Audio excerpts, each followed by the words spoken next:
As you know, Prime Minister will visit Thailand to participate in the 6th BIMSTEC Summit and for an official visit to Thailand from the 3rd to the 4th of April. This will be Prime Minister's third visit to Thailand.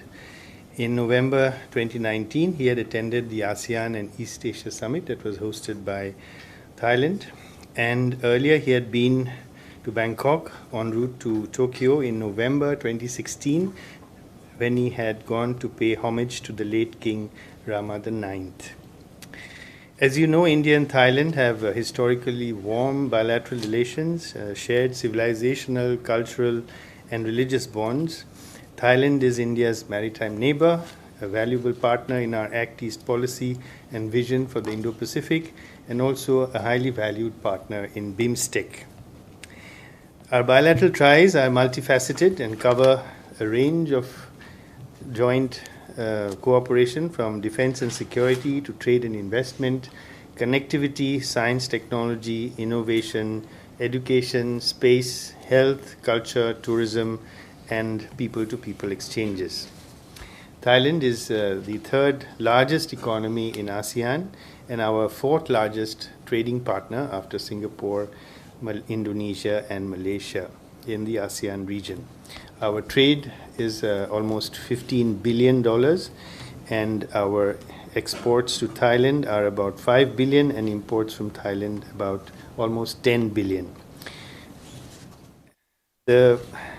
Last year, at the request of the government of Thailand, India had sent the holy relics of Lord Buddha and two of his main disciples for a 25-day exposition over 5 different cities of Thailand. And this was from 25th of February to the 9th of March, and around 4 million people paid their obeisance to the relics. The unprecedented success of this exposition is a reaffirmation of our age-old, indelible religious and cultural ties between the two countries.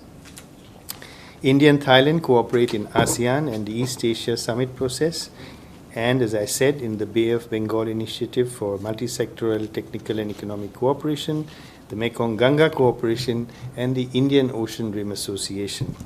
The upcoming visit will present an opportunity to build on the positive momentum in our bilateral ties since the visit of the Prime Minister in 2019.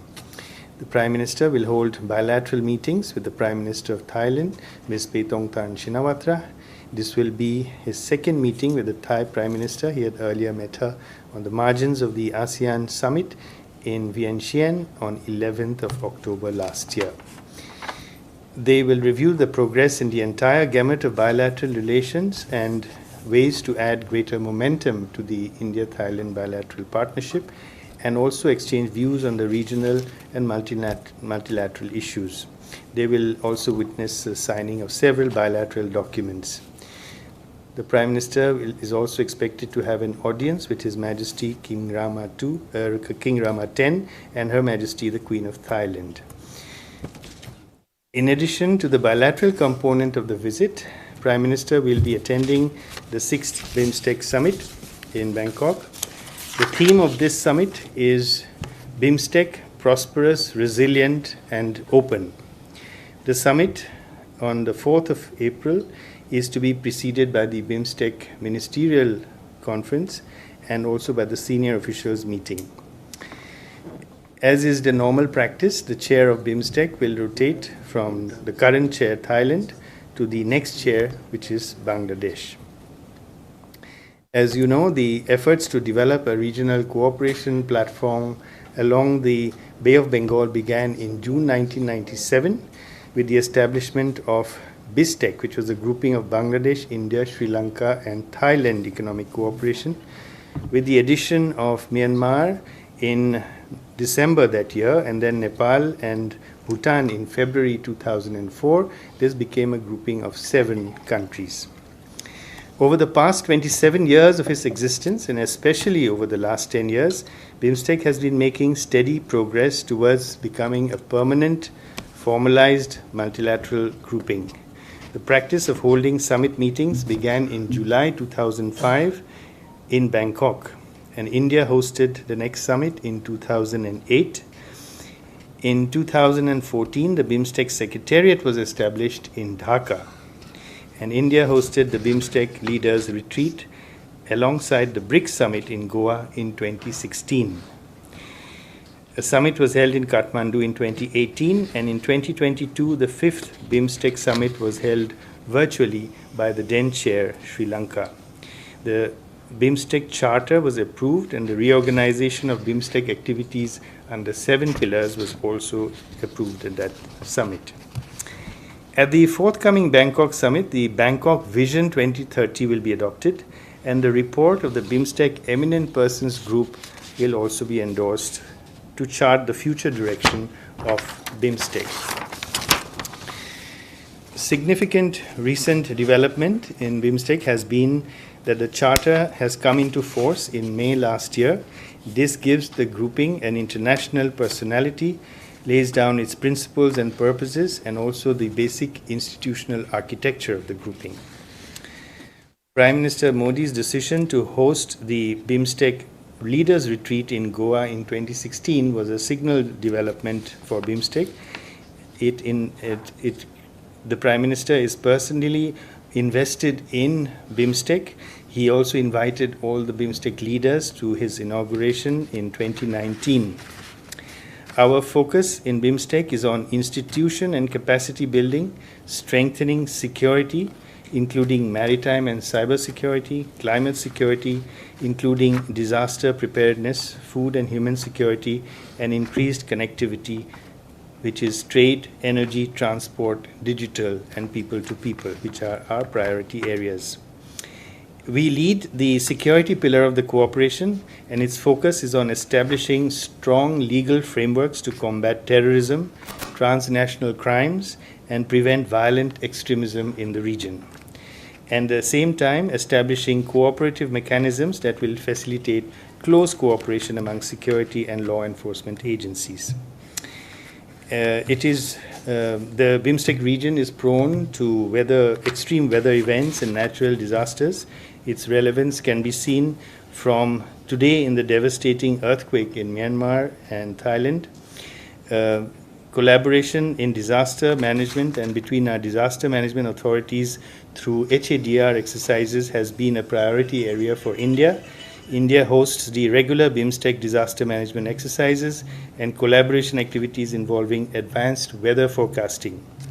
We also host the BIMSTEC Center for Weather and Climate. Energy security and energy connectivity for the region is also our priority. We host the Energy Center in Bengaluru. The center coordinates the work towards creating BIMSTEC regional grid interconnection in line with Prime Minister's One World, One Sun, One Grid vision. India has been taking several initiatives in BIMSTEC, and during this summit you will see a large number of them being rolled out as well. A number of agreements and declarations are likely to be concluded at the summit. I might also add that the present Secretary General of BIMSTEC is an Indian, Ambassador Indramani Pandey, a very distinguished Indian Foreign Service officer who took over as SG last year. I thank you. I now invite Foreign Secretary, sir, to brief us on the Sri Lanka leg of Prime Minister's visit. Sir. Thank you, Randir.